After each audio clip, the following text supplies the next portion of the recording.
Hey everybody, Dr. Jo Messenger here. Thanks for tuning in again.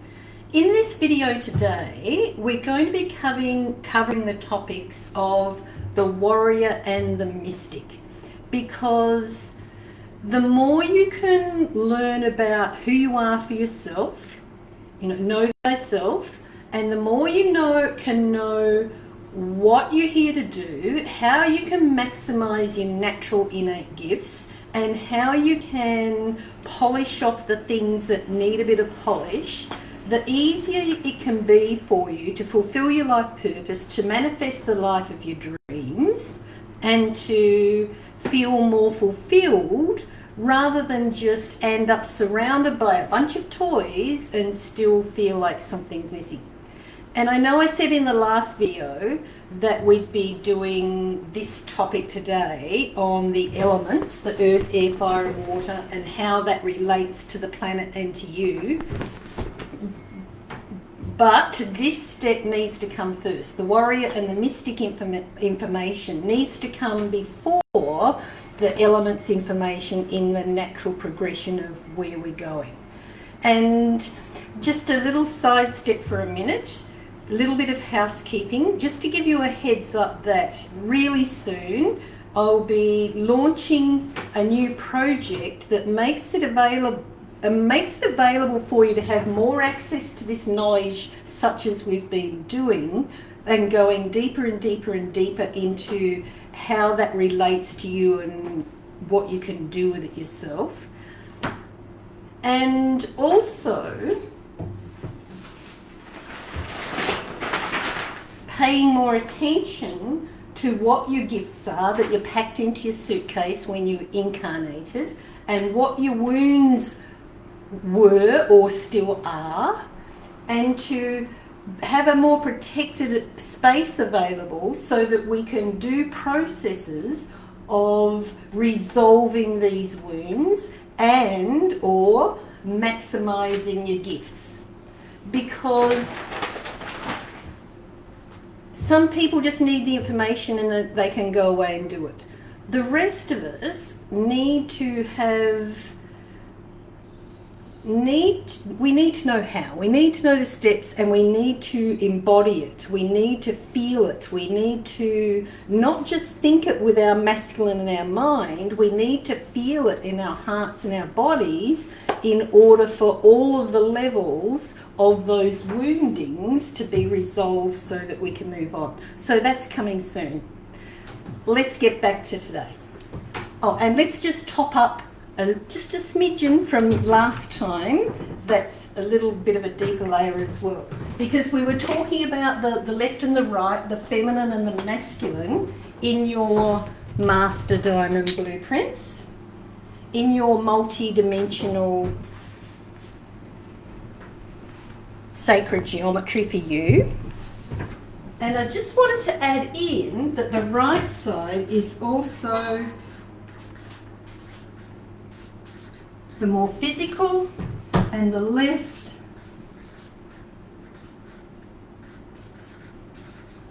the spiritual. Now, back to today.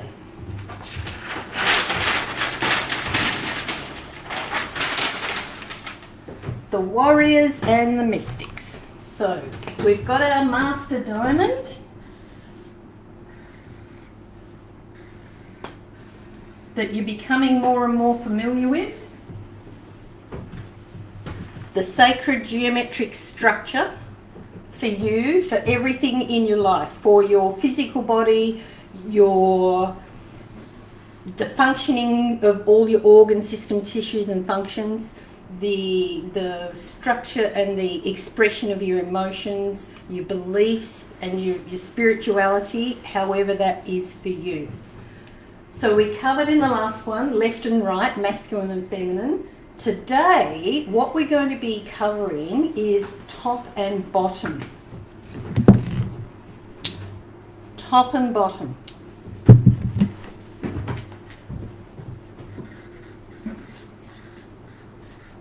Mystic and warrior. So for some people, they have more energy in the top part of their Master Diamond blueprint. And this, if you remember,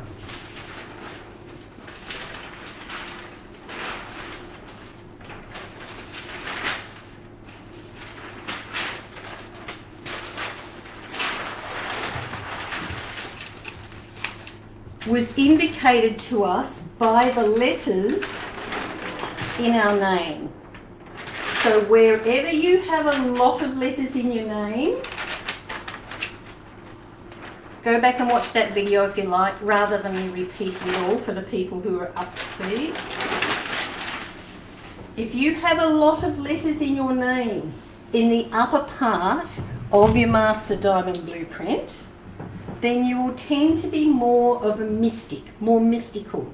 If you have a lot of strength in the lower part of your Master Diamond blueprint, a lot of letters in your name in the lower part, you'll tend to be more of a warrior. And remember, we talked about how after the harmonic convergence around about 1987, a lot of the new people being born were being born with extra access to the energy centres, to the 9 system instead of the 7. And the likes of you and I, who've had to work through our wounds, had to resolve our issues and become more aligned with our heart and our mind, our masculine and our feminine, we've had elongated and expanded our Master Diamond blueprints accordingly. So you might feel, depending on your age and where you fit into that spectrum, you might find that in the past you were more of a mystic and now you're a bit more of a warrior, or vice versa. You may have been more of a warrior and now more of a mystic. But either way, we want to be able to know who we are and use it to the best of our ability, and to keep growing within ourselves, keep gaining light, keep expanding within our strength and our abilities within ourselves. So that's what we're here for. The people who are mystics, the people who have a lot of strength in their top part, tend to be the dreamers, the psychics, the clairvoyants, the people who know whatever it is that they know without even knowing how that they know. The ones who can tap into all that they've ever been more easily. The ones who can tap into their greater Master Diamond and tap into all of the knowledge, and oftentimes the knowledge that's available to other people as well, more easily. On the other hand, the warriors, the people who have more strength in the bottom, these people tend to be more grounded, more here and now, can lift heavy things, can build a fence, can take a plan from beginning to end. The mystics tend to be able to know what the best plan is, but not necessarily have the ability within themselves to put those steps into place and to see it to completion. So you can see how it's very common, especially in families. Families with 2 children, for instance. Often there will be a mystic and a warrior.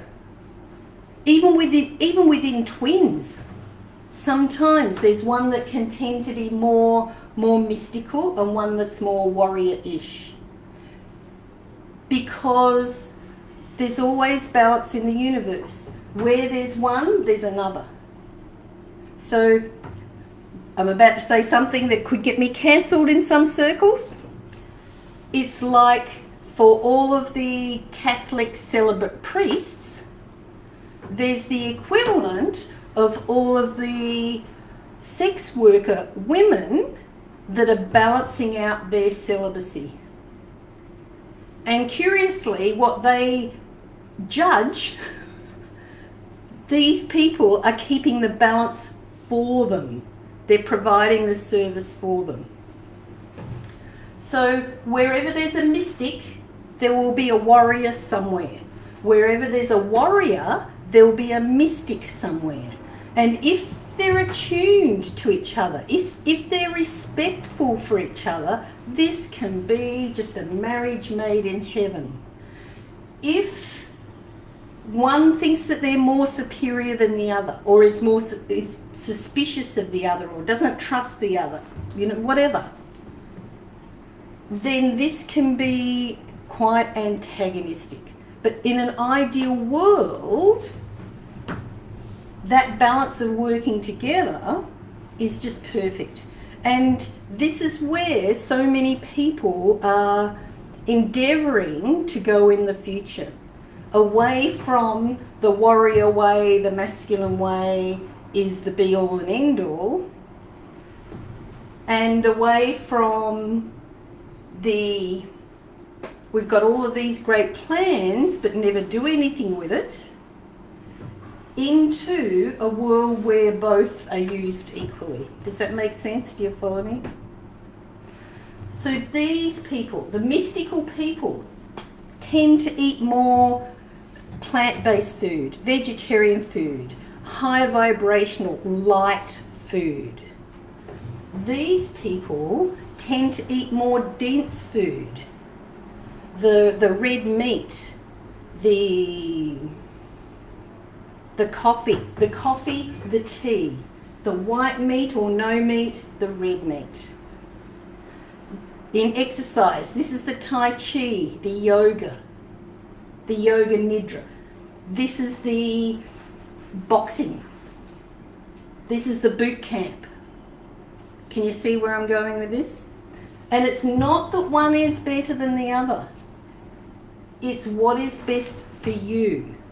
Who are you? What do you need to do to be able to maximise who you are and what you're here to do in your life? If you are here to be a messenger, if you're here to be a healer, a guide, a psychic, a clairvoyant, a teacher,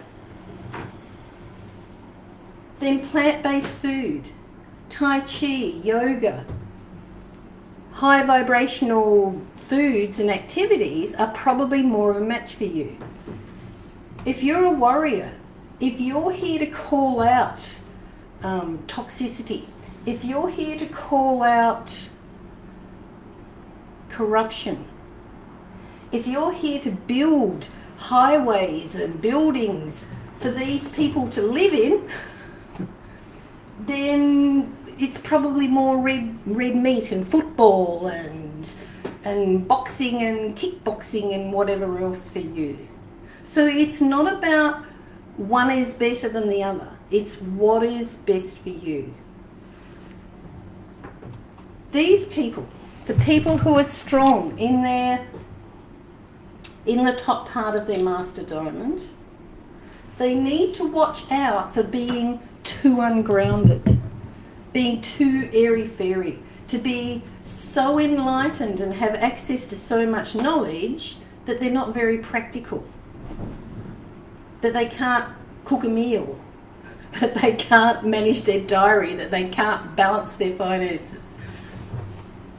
These people need to watch out for being so ingrained in which football team won this week and how much money they've got in the bank and what's happening in this war and that war, that they don't open up to have that intuition that is available to them. Because this isn't black and white. This is a sliding scale of degrees.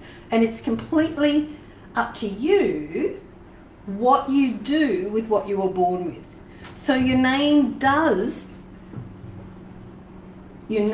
the geometric structure, the vibration of your original blueprint, what you were born with, what you came in with.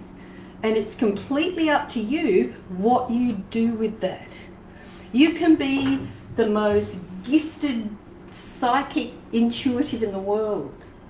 But if you don't doing anything with it, well, what's the point? You might be the most gifted mathematician, be able to build bridges across mountains and desert. But if you just think about it and don't do anything with it, well, what's the point? In fact, if you do that, if you have gifts in your lifetime that you've packed into your suitcase that you don't use, then next time there's a potential to incarnate without those gifts and have to relearn them. So who are you? Are you a warrior? Are you a mystic? Are you intuitive? Are you grounded? Are you ungrounded? Any which way. No, regardless, you need to stay grounded. You need to put your mystic gifts or your warrior gifts to good use, and you can't do that if you're ungrounded. You need to connect to your source energy so that you have the alignment of where you are and where you're going in alignment with your soul purpose. See you in the next one.